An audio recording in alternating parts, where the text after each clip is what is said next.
Ben, on va chaîner maintenant. Il faut zoomer en arrière pour bien faire, de manière à voir la page 16 et la page 17 en même temps. Vous zoomez en arrière.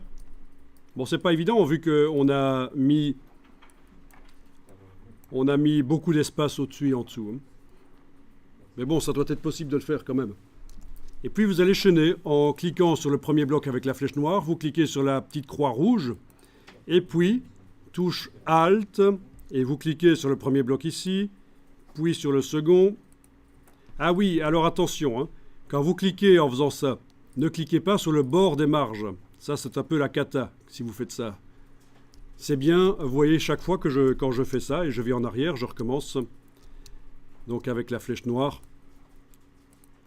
je clique sur la petite croix rouge, puis je vais sur les pages ici, touche Alt. C'est bien au milieu du bloc que je sélectionne, pas sur une des lignes. Sinon, InDesign risque de vous faire des choses bizarres. Là où se trouvent les blocs texte. Voilà. OK. Et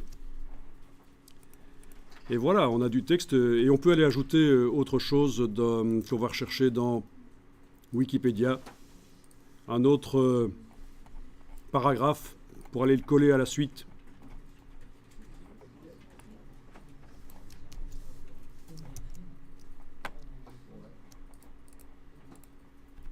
Touche Entrée, une fois, deux fois. On colle.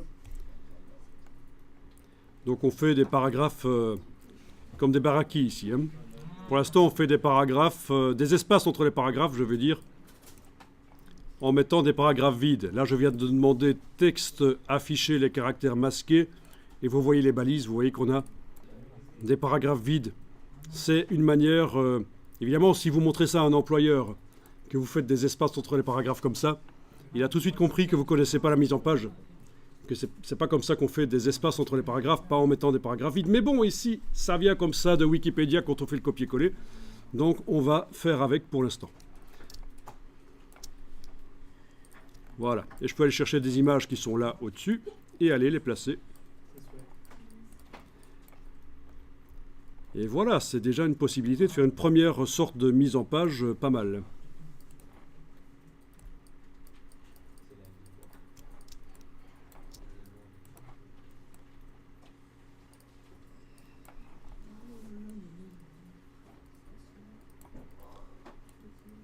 Ici, on n'a pas fait déborder les images en dehors des pages, ça viendra plus tard, les images à bord perdu.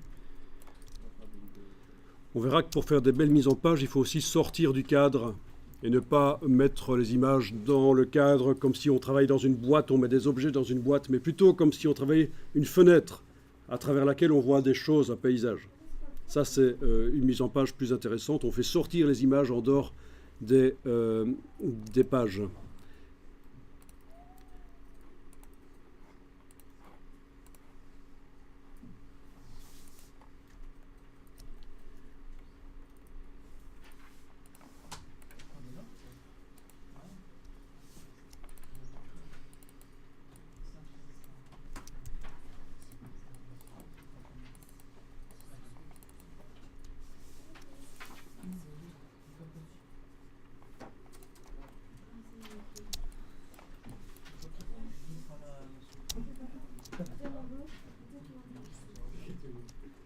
Bon, ben là, vous êtes capable de faire un document de plusieurs pages avec du texte qui coule d'une page à l'autre et des images qui sont positionnées où vous voulez